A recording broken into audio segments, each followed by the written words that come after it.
Olá, audiência. Eu sou o Fred da CCM, estou aqui com a Lari para mais um episódio do nosso podcast CCM Conecta. Hoje nós vamos falar sobre desenvolvimento de vacinas e o nosso convidado é o Dr. Alexandre Naime.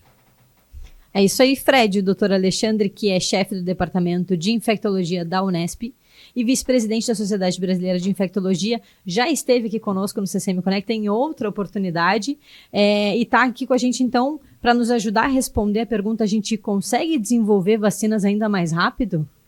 Bom, para começar o nosso papo, o assunto existe porque a gente identifica que a vacina desenvolvida para a Covid foi desenvolvida, produzida e aplicada muito rápido. Ela foi a mais rápida a ser desenvolvida mesmo, ou teve alguma que teve um desenvolvimento mais rápido e o acesso mais rápido? Bom, primeiro, muito obrigado pelo convite. Lara, Fred, por estar de novo aqui no CCM Conecta, uma iniciativa fantástica de um bate-papo científico numa linguagem bastante fluida, bastante acessível a todos. E falando então em relação ao desenvolvimento da vacina Covid e se ela foi a mais rápida, sim. A vacina Covid, se nós formos olhar a história da vacinologia no mundo, ela foi a que menos tempo teve entre os primeiros insights de prospecção e até a autorização para uso, quer seja aqui no Brasil ou nos diversos outros mercados, como o mercado americano, o mercado europeu e outros países. E esse recorde que as vacinas Covid, as diferentes plataformas de vacina Covid tiveram em relação à velocidade de prospecção, de estudo, de aprovação, se deve principalmente a 4 fatores, que eu vou listar aqui, depois a gente pode discutir um a um. Primeiro, o mais óbvio de todos, é que nós vivemos, nesses últimos 3 anos, a maior emergência em saúde pública global dos últimos 100 anos, do último século. Nós estávamos vivendo uma situação em que nós tivemos aqui no Brasil cerca de 700 mil óbitos, no mundo foram 7 milhões de óbitos. Então, obviamente, precisaria se ter uma resposta muito mais célere, muito mais rápida do que outras doenças que não tinham um impacto de mortes tão rápido, num curto espaço de tempo tão pequeno. E esse é o primeiro motivo. O segundo é, até por conta dessa questão de emergência em saúde pública global, houve uma conexão, houve uma interação entre diversos institutos de pesquisa, quer sejam públicos quanto privados. Então, várias iniciativas em que universidades se uniram a laboratórios privados, universidades públicas se unindo a laboratórios privados para otimizar a questão de prospecção, desenvolvimento, ensaio clínico e resultados das diferentes plataformas de vacina. O terceiro, muito importante, nada disso se realizaria sem aporte financeiro. É óbvio que numa pandemia como houve, a dotação orçamentária, quer seja de institutos privados quanto público, foi muito alta. Nunca uma iniciativa de vacina recebeu tanto aporte financeiro. Mesmo vacinas que têm prospecção a mais longo tempo, por exemplo, a vacina contra HIV, nunca recebeu um aporte financeiro tão grande por conta, obviamente, da emergência que a Covid-19 trouxe nesse curto intervalo de tempo. E o último, quarto fator que é importante mencionar, até mesmo pela emergência em saúde pública, houve uma otimização, eu não digo aceleração, houve uma otimização de toda a cadeia regulatória em relação à aprovação tanto emergencial quanto definitiva dessas vacinas pelos diferentes órgãos de regulação sanitária em todo o mundo. Então, antes da pandemia, muito se discutia a respeito de certas morosidades que algumas agências de regulação de medicação e de insumos de imunizantes tinham, e isso tudo acabou por acelerar, porque, obviamente, a gente precisava de respostas de algum tipo de ferramenta preventiva que acabou se materializando nas vacinas contra a Covid nas suas diferentes plataformas. E só para a gente ter um parâmetro, quando a gente está falando de vacina, qual é o tempo médio de desenvolvimento normal? Assim, antes da pandemia, quanto tempo se demorava para chegar numa vacina segura e eficaz? Olha, Lara, a gente pode comparar, fazer uma analogia a esse tempo que você está perguntando, a Fórmula 1. Nós tivemos, nesses últimos 50 anos de Fórmula 1, cada vez mais aumento na velocidade média, né? Cada vez mais os carros aumentavam sua velocidade média.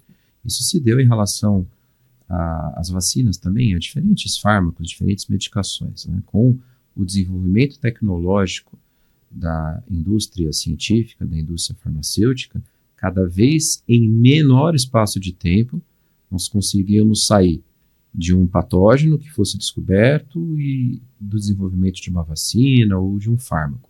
Então, nós tivemos, por exemplo, para a febre amarela, que foi uma das primeiras vacinas disponíveis lá atrás, no século passado, um intervalo de tempo muito longo, de décadas, porque obviamente não tínhamos todo o conhecimento científico que temos hoje. Já para as vacinas que estavam sendo lançadas antes da pandemia, um intervalo de curto menor, que variava ali entre 5, 6 anos. Mas, devido a toda essa emergência em saúde pública e toda essa facilitação orçamentária, essa facilitação, ou melhor, otimização regulatória, o tempo se encurtou bastante. Era necessário que isso acontecesse. Diferente de eu desenvolver uma vacina contra uma doença que não tem uma taxa de impacto, uma taxa de mortalidade tão alta, em que eu tenho, entre aspas, algum tempo para prospectar, contra a Covid, não. Cada dia eu perdia milhares de vidas a cada mês, se formos levar em termos globais, quase milhões de pessoas se infectavam pelo SARS-CoV-2. Então, tudo isso fez com que esses mecanismos se otimizassem. Tem um parâmetro, tem uma coisa por trás também, né, que algumas plataformas de vacina que estavam em estudo quase prontas para serem lançadas contra outros patógenos, forneceram uma capacidade muito rápida de ser adaptadas também para o SARS-CoV-2, principalmente a plataforma de RNA mensageiro, que a gente já estava avaliando em alguns outros patógenos em prospecção, ainda sem um produto definido, mas que já era conhecida essa plataforma há mais ou menos 10 anos, e uma plataforma bastante adaptável, em que você consegue fazer uma vacina num curto espaço de tempo. Outro exemplo também foram as vacinas de plataforma do adenovírus, também que a gente já tinha alguma coisa em prospecção e rapidamente se adaptaram para a gente poder usar contra o SARS-CoV-2. E é engraçado não, mas é curioso que realmente foram dois mecanismos de vacina diferentes e eles mais ou menos ficaram prontos, entre aspas, em mais ou menos o mesmo tempo, assim, né? Então, se desenvolveu duas vacinas diferentes, ou dois tipos de vacinas diferentes, em um curto espaço de tempo, né? Quando, normalmente o que eu imagino que fosse há mais tempo seria assim, bom, tu tem uma tecnologia, tu avança todos os esforços naquela tecnologia para tentar desenvolver uma ação. E nesse caso aqui, acho que até pela possibilidade de uma não funcionar, era interessante realmente ter mais de uma alternativa de tentativa de vacina, né? Porque no início a gente é uma hipótese e tem que confirmar na medida que os testes vão sendo feitos. Na verdade, Fred, se você me permite uma correção, foram claro, 3 plataformas de vacinas. E não que uma fosse feita na possibilidade da outra não funcionar. É porque era uma corrida contra o tempo. Então, nós tivemos 3 principais plataformas de vacinas. A plataforma de vírus inativo, que é a base da Coronavac e da Sinovac. A plataforma de vírus do adenovírus 26, que é a Janssen e a AstraZeneca. E a plataforma de RNA mensageiro, que é a Moderna e a Pfizer. Então, veja que elas não são excludentes, elas foram, aliás, muito importantes de forma complementar. Lembra quando a gente começou a vacinar? As primeiras vacinas aqui no Brasil ocorreram em janeiro de 2021. A gente tinha um slogan, né? Vamos evitar ser sommelier de vacina, porque elas não substituiriam na época uma outra. E sim, elas eram complementares, porque nós não tínhamos um quantitativo de vacina suficiente para vacinar todas as pessoas que nós precisaríamos vacinar. Então, no primeiro momento, foi muito importante contar com todas as plataformas de vacinas, e por isso elas foram desenvolvidas, aliás, elas foram desenvolvidas de forma paralela, tá? Até porque não daria para apostar numa ficha só, e óbvio que há também competição, porque se imaginava que talvez uma funcionasse mais, outra menos, como aconteceu, né? Se imaginava que uma pudesse ter eventos adversos de maior importância, outra de menor importância, como aconteceu, e agora nós temos, obviamente, conhecimento suficiente para olhar para trás e falar, bom, todas foram muito boas, agora, em 2023, eu sei que algumas são melhores que outras na relação custo-benefício de eficácia versus evento adverso, ou mesmo de atualização. A plataforma de RNA mensageiro permite uma possibilidade de atualização muito rápida para a questão da tecnologia, o que outras plataformas não permitem. Por isso que ela foi a que acabou vingando mais em relação às outras plataformas, em que pese também o fato de menor chance de evento adverso e maior eficácia. Então, tudo isso a gente não sabia no começo da pandemia. Tem uma coisa engraçada, né? Porque a pandemia trouxe muitos ineditismos para nós. E um deles é essa questão da marca da vacina, né? Acho que foi a primeira vez que as pessoas tomaram consciência de qual era a vacina, de que laboratório elas estavam tomando. Então aí começou essa questão realmente da degustação da vacina, de querer escolher, tomara que eu tome Pfizer, tomara que eu tome AstraZeneca, porque as pessoas começaram a ir atrás, e aí tinha um nome que até então a gente nunca tinha tido isso, né? Vou tomar a vacina do laboratório X ou Y. Eu já fiz uma analogia com o Fórmula 1, agora nós vamos pro futebol, né? Época do Copa do Mundo, né? No Brasil a gente tem aí 220 milhões de técnicos, né? Na seleção brasileira de futebol, cada um dando sua opinião, não, escala tal, põe no ataque não sei quem, troca esse goleiro, e foi o que aconteceu com as vacinas, né?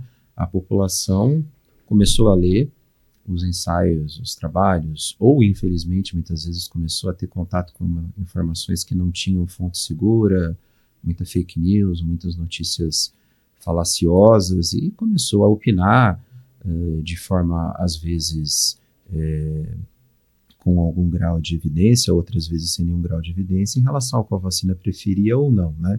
Então, eu comparo, nós tivemos aí no Brasil 220 milhões de cientistas dando o seu pitaco, não tem outra palavra, né?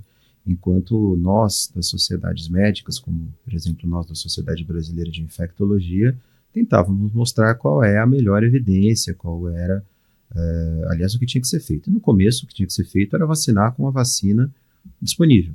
A gente sempre falou que a vacina boa é aquela que está no braço, né? Aquela que está disponível, que a pessoa tomou.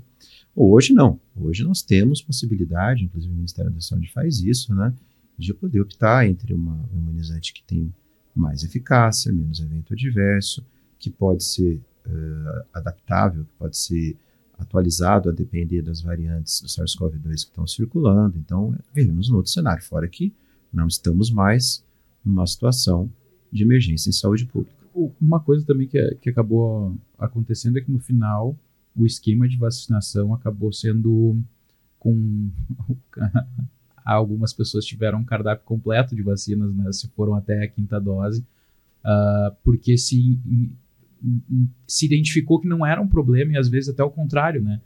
Tu fazer um esquema vacinal utilizando mais de um tipo de vacina até aumentava a possível proteção, e não o contrário, de tipo, se eu fiz uma eu tenho que fazer sempre aquela, porque eu acho que isso também era um fator que no início poderia contribuir para essa resistência a determinada vacina. Eu vou fazer essa que tem menos eficiência, aparentemente, daí eu vou sempre Não, mas o que foi se vendo é que se foram fazer... Eu fiz, por exemplo, AstraZeneca, as 2 primeiras doses.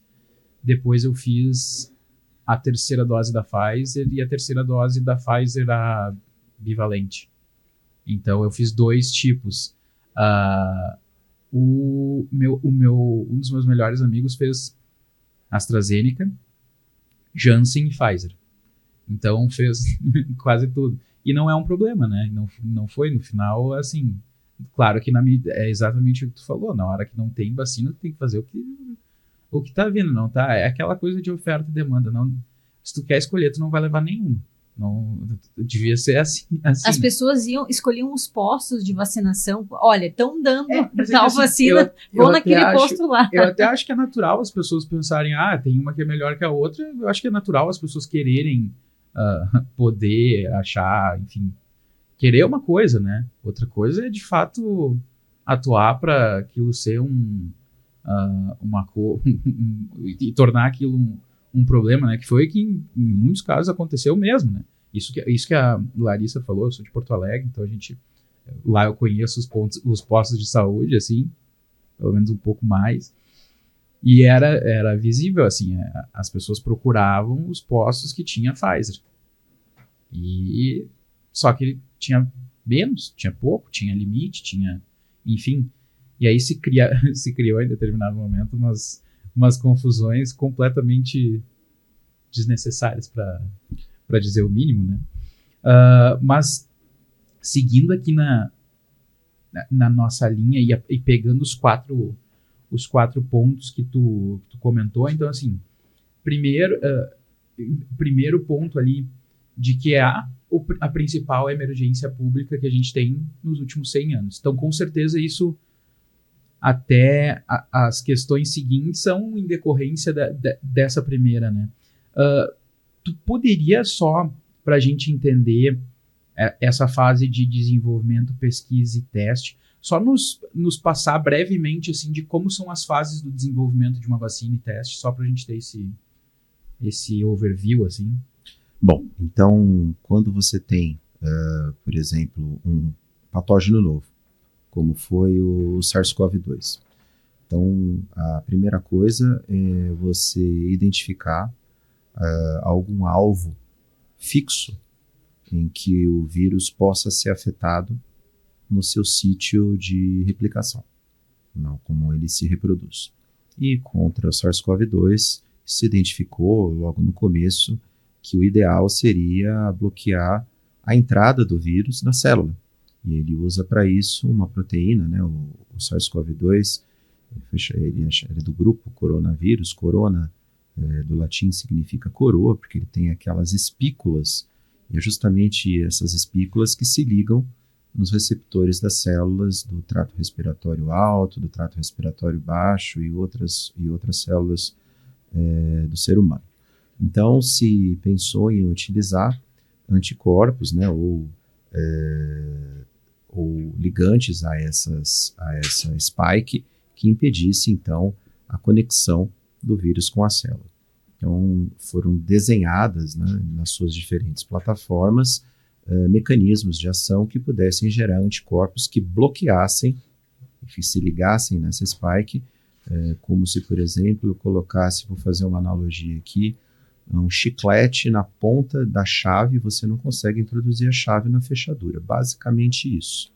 Cada vacina, né, induzindo essa resposta de produção de anticorpos de forma distinta. As vacinas não induzem somente a produção de anticorpos, esse é um braço da resposta imune.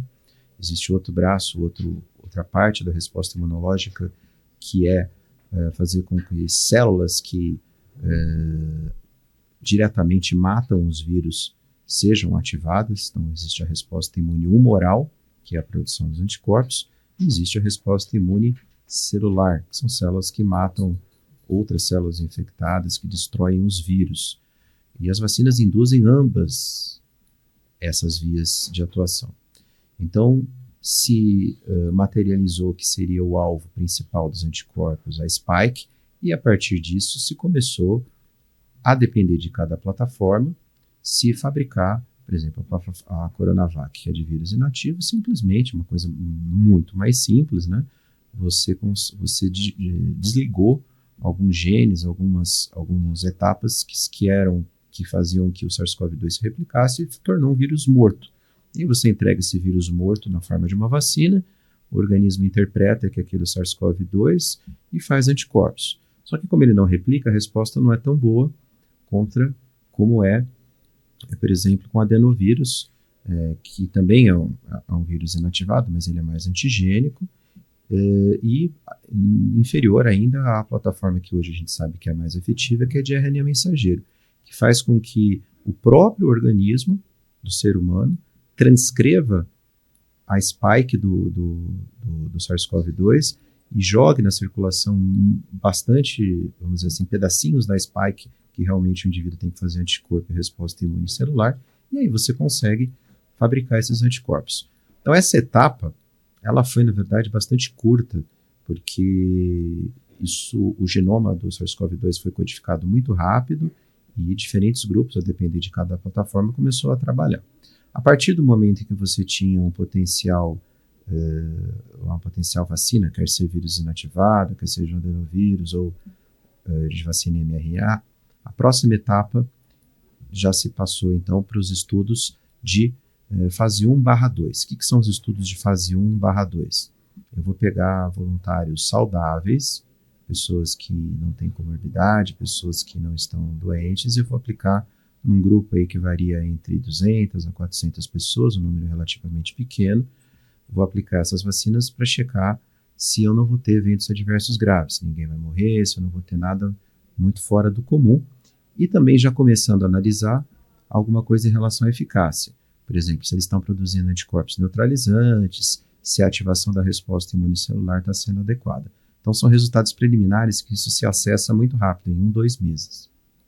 E, finalmente, a partir disso, o que realmente vai dizer se a vacina funciona ou não, são os estudos de fase 3, os estudos randomizados, duplo cego, controlados, que são feitos em milhares de indivíduos. Só para dar uma ideia para vocês, os estudos da vacina AstraZeneca incluíram no fase 3 mais de 45 mil indivíduos. O estudo da Coronavac aqui no Brasil foram 11 mil indivíduos. Os estudos de Pfizer, mais de 50 mil indivíduos no mundo todo. Então, um grupo toma a vacina, outro grupo toma o placebo, o indivíduo, o paciente não sabe o que está recebendo, o pesquisador também não sabe, e depois de algum tempo se observa se esse indivíduo teve ou não Covid, e se teve, se ele hospitalizou ou não, e se ele hospitalizou, se ele foi a óbito ou não. E aí nós temos os desfechos. E foi aí que a gente aprendeu bastante, Lara, bastante, Fred. Porque inicialmente, né, todos nós gostaríamos de uma vacina que impedisse a infecção, que deixasse você imune, você nem doente ficasse. Mas é lógico que isso seria o excelente. E o que nós vimos nas vacinas é que todas elas tinham um importante desfecho benéfico em relação à redução de hospitalização e óbito. É exemplo do que é a vacina contra a influenza, a vacina contra a gripe. Então, quem toma vacina contra a gripe não se bloqueia, não está completamente protegido de não ter um episódio gripal, mas está bastante protegido a chance de hospitalização e óbito, que é a mesma coisa que a gente acabou verificando nas diferentes plataformas de vacina contra a Covid. Então, o desfecho principal, o objetivo da vacinação, e a gente aprendeu isso porque fez os estudos, né? Eu sempre falo que na pandemia, os estudos foram feitos, a gente aprendeu, é como se a gente estivesse num carro, trocar o pneu com o carro andando. Né? A gente aprendeu que o desfecho mais importante é esse, redução de hospitalização e óbito.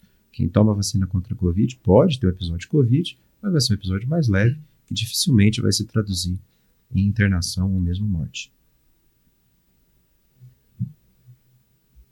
Agora, então, assim, já que a gente já tem um overview e aqueles quatro pontos iniciais, pelo que eu entendo, assim, só ouvindo o que tu comentou, onde que, no caso da vacina da Covid, onde que ficou a maior parte do tempo para a gente começar a aplicar? Foi na identificação do alvo fixo, foi no desenvolvimento da plataforma e da vacina, nos estudos ou nas aprovações? O maior tempo, sem sombra de dúvida, foram nos estudos de fase 3, porque eu precisava de um follow-up, de um segmento ali mínimo, né? Em torno aí de 3 a 6 meses para saber se a vacina funcionava ou não. Então, esse foi o tempo maior. A aprovação foi muito rápida, porque você tem lá os resultados, todos esses estudos, sem exceção os ensaios clínicos de fase 3, eles têm um board, tem um comitê independente, que não tem absolutamente nada a ver com os pesquisadores, são professores, cientistas de outras universidades que não estão ligados à pesquisa e que monitora esses dados e vai indicando, por exemplo, quando você tem já começa a ter um efeito protetor, ou ao contrário, que não aconteceu, mas podia ter acontecido, as vacinas terem um efeito de maior evento adverso do que benefício. Esse comitê independente, ele trabalha, esse comitê independente ele não é cegado, ele sabe quem tomou a vacina, sabe quem tomou o placebo, tem acesso ao número de internação e óbito, e ele pode dar o corte, falar, pode parar de fazer a pesquisa, porque já se mostrou benéfico, é melhor fechar os resultados e submeter para agências regulatórias. E essas aprovações geralmente foram muito rápidas por conta da emergência em saúde pública que nós vivíamos, né? Então, processos de regulação que, por exemplo, demoram 2 a 3 anos, né, para você ter uma aprovação, hoje, durante a pandemia, não chegava a 15 dias, 20 dias, às vezes um mês, porque nós tínhamos uma necessidade dessa resposta rápida. Mas isso é muito interessante porque acabou implicando em que as agências perceberam, né, que dá para fazer a avaliação de forma mais célere, que nem tudo precisa ser emergência em saúde pública para que seja aprovado de uma forma mais rápida. Então, quando eu digo otimização do tempo, né, é porque hoje nós temos todas essas agências regulatórias, elas conversam entre si e muitas vezes você tem intercambiabilidade dessas aprovações. Então, por exemplo, se uma vacina é aprovada pela EMA, que é a Agência Europeia de Regulação de Medicação, a Anvisa já tem uma sinalização que aquilo foi avaliado de forma correta, de forma profunda.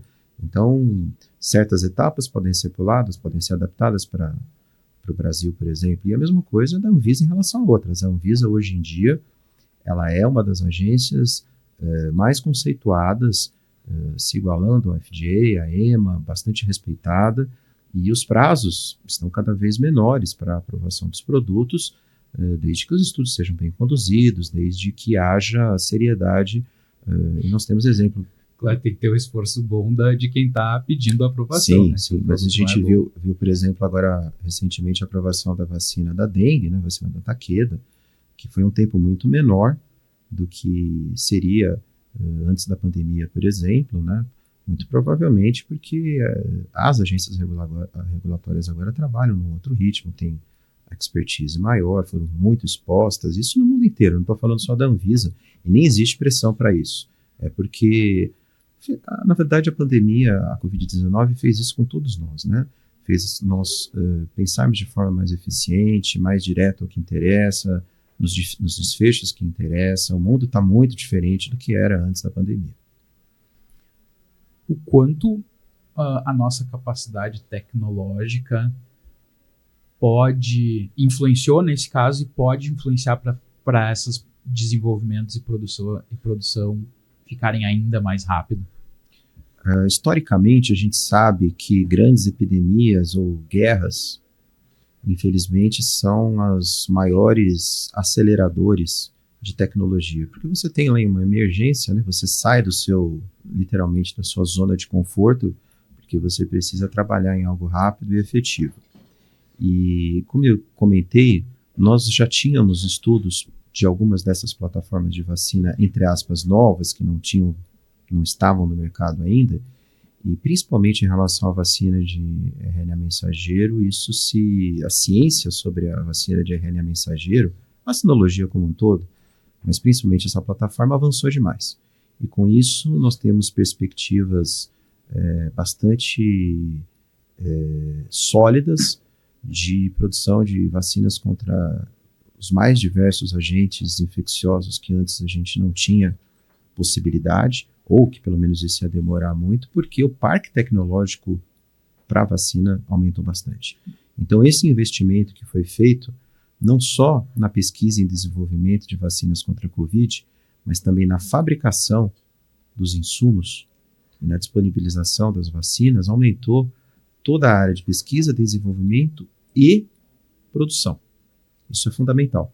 Então, agora, nós vamos viver uma próxima década, uma década de disponibilização de mais vacinas contra patógenos que a gente nem esperava e que vai nos propiciar combater e prevenir doenças que provavelmente iríamos demorar muito mais se não tivesse tido a pandemia. Ou seja, de alguma forma, né, nós temos que tirar lições positivas dentro dessa tragédia que aconteceu nesses últimos 3 anos.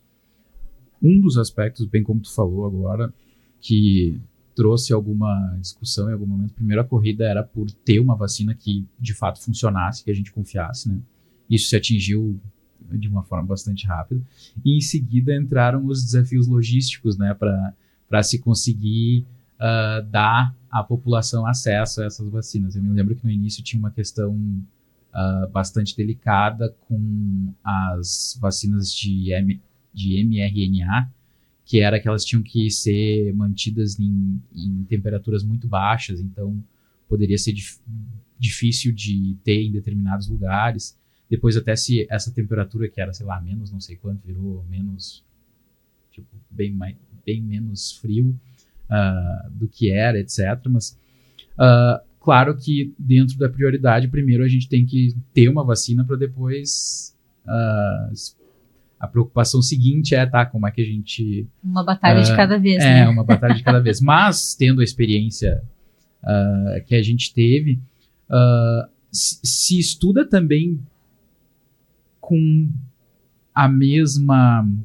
o mesmo incentivo, formas para a gente poder produzir e distribuir essas vacinas mais rápidas, e além de mais rápidas, também para aquelas populações que estão mais vulneráveis e não só para aquelas que têm mais dinheiro? Acessibilidade é tudo quando se fala de vacinas, até porque a carga de doenças imunopreveníveis é maior nas populações mais vulneráveis, as populações mais pobres ou que moram em locais distantes, idosos. Então, isso é um ponto essencial. As vacinas, geralmente, né, tirando uma ou outra exceção, elas passam sempre por uma questão de preservação que a gente chama de cadeia do frio, e que isso já existe há bastante tempo. De um ponto de vista positivo, o Brasil sempre teve um programa de imunização que, pelo menos até antes da pandemia, era modelo em relação à cobertura vacinal. Isso, em parte, por conta de uma coisa que a gente chama de capilaridade. A capilaridade do SUS é algo incomparável com qualquer outro país do mundo, a gente pode se orgulhar disso. Ou seja, a partir do momento em que eu tenho os insumos, que eu tenho as vacinas chegando, quer seja do exterior ou produzidas aqui no Brasil, isso se dispersa rapidamente para os estados e dali para municípios, e dos municípios para as unidades básicas de saúde, e às vezes das unidades básicas de saúde, os agentes de saúde vão de barco, vão de trator, vão às vezes até de tração animal para lugarejos e vacinam as pessoas. Nós tivemos, durante meados de 2021, alguns dias que em 24 horas nós chegamos a vacinar mais de 1 milhão de pessoas. Isso nenhum país consegue, por conta da capilaridade do SUS. E a cadeia do frio faz parte disso, né? Com o avanço do conhecimento sobre a própria vacina mRNA e outras também, a gente percebeu que mantendo uma temperatura que era extremamente baixa de menos 40 não era necessário, e tudo isso, óbvio que a gente foi conhecendo melhor as vacinas que estavam sendo produzidas.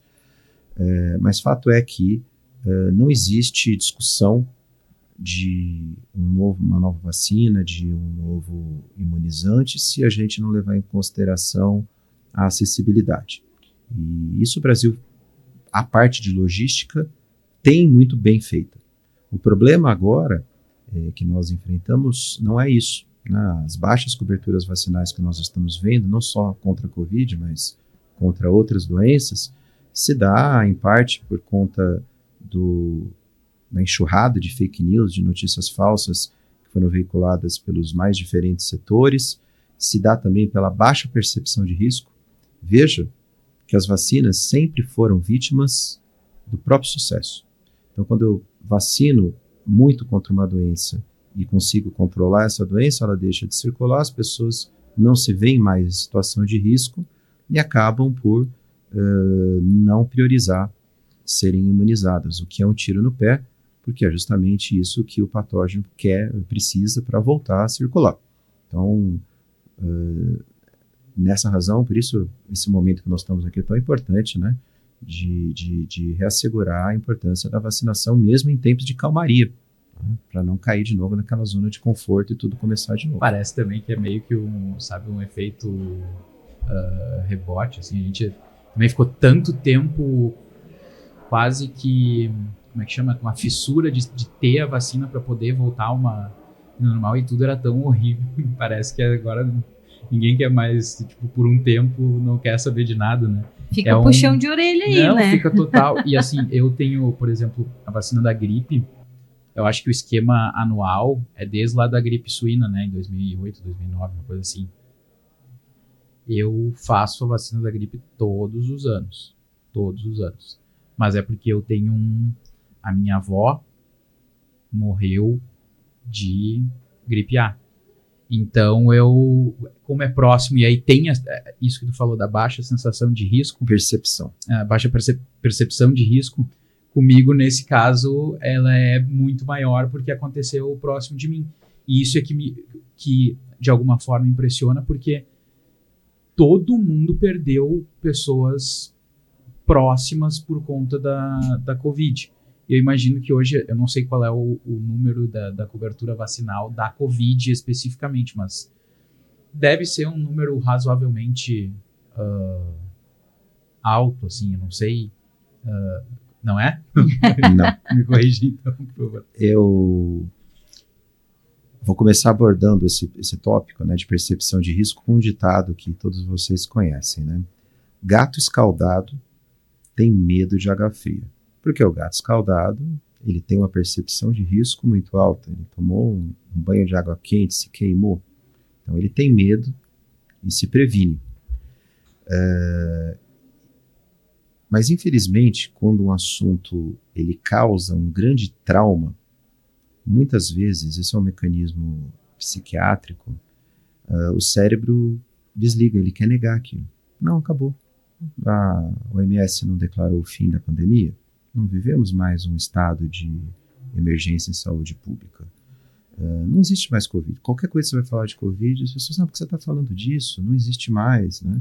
Quando, infelizmente, nós ainda temos um número razoável, lógico que, do ponto de vista comparativo, muito menor. Por exemplo, hoje no Brasil, nós estamos de 20 a 40 óbitos por dia por Covid. Se você multiplica isso vezes 30, né, que são os dias do mês, você tem um número considerável, em torno aí que chega entre 700, 800 a 1.000 óbitos por mês. Pouco, se a gente comparar, né, que nós tivemos dias no Brasil, lá em meados de 2021, que morriam 4.000 pessoas. E hoje 1.000 por mês no máximo. Parece pouco, mas são 1.000 vidas que se perdem. E que poderia ser evitado. Poderiam ser evitadas se a gente combinasse as estratégias que a gente tem, que não é só vacina. Nós temos também, hoje, medicações. Nós temos antivirais na fase inicial da doença que impedem ou que reduzem a chance de hospitalização e óbito. Né? O verdadeiro tratamento precoce hoje ele existe. Nós temos pelo menos 3 antivirais, Nirmatrelvir e Ritonavir, o Molnupiravir e o Remdesivir, que pode ser usado nos primeiros dias. E tem a vacinação. E aí, Fred, você me falou sobre as taxas de vacinação, que já foram muito boas lá atrás, quando estávamos na vigência desse número exagerado de óbito.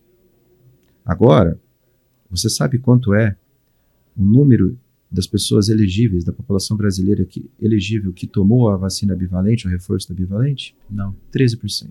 13? 13%. Ou seja, temos 87% da população elegível no Brasil para tomar a dose de reforço com bivalente que não tomou.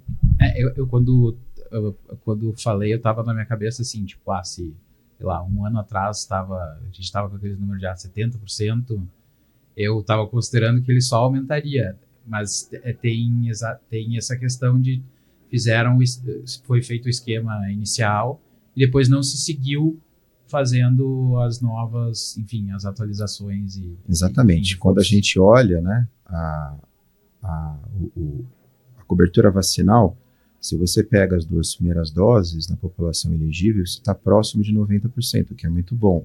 Aí se você pega a terceira dose, isso cai para cerca de 60%. E quando fala da vacina de reforço bivalente, cai para 13%. Porque mistura esses aspectos que eu falei. Primeiro, baixa percepção de risco, porque realmente nós não estamos mais vivendo aquela situação anterior. Segundo, excesso de fake news e de notícias falsas sobre eventos adversos. As vacinas são seguras. É lógico que toda vacina tem a possibilidade de evento adverso, a gente sempre discute isso, mas a relação custo-benefício é amplamente favorável. E terceiro, porque eu chamo isso muito de síndrome do marido corno, né? As pessoas não querem ver. Existe o óbito por Covid, ainda que em menor número, e nós temos que nos prevenir, nós temos ferramenta, a vacina é gratuita, então não faz sentido nenhum as pessoas não procurarem esse tipo de proteção. Eu não sei se vocês tiveram Covid, eu tive Covid depois da terceira dose, e eu fiquei, assim, 2 dias eu não conseguia caminhar, porque não tinha ar e os batimentos iam lá em cima e etc. E eu sou diabético, então tem um fator de risco importante acima do peso. Então, para mim sempre foi, eu tinha bastante receio de como poderia ser Covid comigo. Agora eu fico pensando, se eu não tivesse vacinado, não tem, eu realmente me impressionei. Eu tinha muito medo, porque meus pais têm 70 e poucos anos, então eu tinha muito mais medo, óbvio, por eles do que de mim. Mas quando eu vi que eu tava com Covid, os primeiros dias foram assim, tosse e tal. E eu, ficar isolado, mas assim, chegou um dia que eu tive que descer as escadas para jogar o lixo na rua e subir de volta. E eu achei que ia ter um troço, sim. E aí, assim, daí por isso que eu tô falando isso, porque realmente essa sensação, essa percepção do risco, ela te faz não querer mesmo correr o risco. Assim que eu pude fazer a bivalente, eu fui, porque aquilo lá eu fiquei com tanto medo mesmo na hora, que eu não quero acontecer de novo. Mas como muita gente, enfim, as experiências de ter Covid ou não ter Covid são muito diferentes de pessoa para pessoa. Tem gente que não sente praticamente nada, né? Tem gente que sente muito. Mas o problema, Fred, é que essa percepção ela é subjetiva. E eu vou ter que contar uma história trágica que aconteceu há pouco tempo, há cerca de 2 meses. Nós estamos em junho. Isso aconteceu no final de meados de abril. Um paciente de 41 anos deu entrada no nosso pronto-socorro, lá do HC da Unesp, com o que a gente chama de síndrome respiratória aguda grave, então falta de ar súbita, 2, 3 dias de febre, com falta de ar, tosse, né? E quando chegou para nós avaliarmos, ele tinha um comprometimento pulmonar na tomografia que era superior a 70%. E conversando com esse paciente, com esse homem de 42 anos, fizemos o teste, era Covid, ele tinha uma comorbidade importante, nós descobrimos que ele tinha AIDS, ele não sabia, nunca tinha feito teste de HIV e já estava num estágio avançado, mas o problema do pulmão dele não tinha absolutamente nada a ver com a questão do HIV, era o SARS-CoV-2, estava com comprometimento, como eu disse, de 70% da tomografia. E aí eu perguntei a ele, né? Mas como é seu esquema vacinal? Não me vacinei. Eu falei, nenhuma dose? Isso foi agora, abril de 2023. Não, doutor, eu não me vacinei por questões, vamos colocar assim, ideológicas. Você já imagina o que tem por trás. E eu disse, ok, nós vamos fazer o possível, vamos lá, né? E no final tivemos que entubar, mas eu lembro muito bem, assim, um momento triste, né? Mas que merece ser colocado como exemplo, né? Na hora de... Você conversa com o paciente, olha, nós vamos fazer uma medicação sedativa, você vai dormir, vamos colocar você na ventilação mecânica, tal, você não vai sentir dor. Explica, né? Para ser uma coisa humanizada. E ele assustado, nossa, doutor, então vai ter que me entubar. Eu falei, sim, mas vai dar tudo certo, né? Ele fez a pergunta para mim. Seria diferente se eu tivesse tomado a vacina, doutor? Eu acho que eu estou arrependido, eu devia ter me vacinado. Nesse momento você não fala, né, isso para o paciente, né? Não é momento de discutir isso, né? Não, pensa nisso agora, vai dar tudo certo, né? E, enfim, foi entubado e, infelizmente, ele não sobreviveu, ele morreu. E por que tudo isso? Né? Por que ele não foi vacinado? Porque ele recebeu uma carga de informação falsa sobre a vacina que acabou convencendo. E ele nunca tinha tido Covid. Pelo menos que ele soubesse. Sim. Ou seja, o que você colocou da experiência de não ter tido, ou de ter tido episódio leve, ela não vale, porque cada episódio é um episódio. Então, a ciência nos traz dados objetivos. Você ser vacinado e estar com a vacina atualizada, de acordo com a sua faixa etária, com as suas comorbidades, vai reduzir sua chance de hospitalização e óbito. Ponto. Independente de você ter tido uma Covid grave anterior, ou de você ter tido episódio leve, ou de você achar que nunca tenha tido, isso não importa. A mensagem é muito clara. Se você é elegível para vacina, faça, porque esse é um mecanismo no qual você vai diminuir a sua chance de internação e de óbito. Simples assim. Gente, então fica aqui um recado para todo mundo, que quem não fez a dose de reforço, quem não fez a bivalente, que procure o posto de saúde, faça a sua vacina e vamos se proteger. Doutor Alexandre, muito obrigado. Lari, muito obrigado pela companhia. Obrigada pela audiência. Isso aí, encerramos aqui mais um episódio do nosso CCM Conecta. Muito obrigado. Até a próxima. Um abraço. Até mais, pessoal.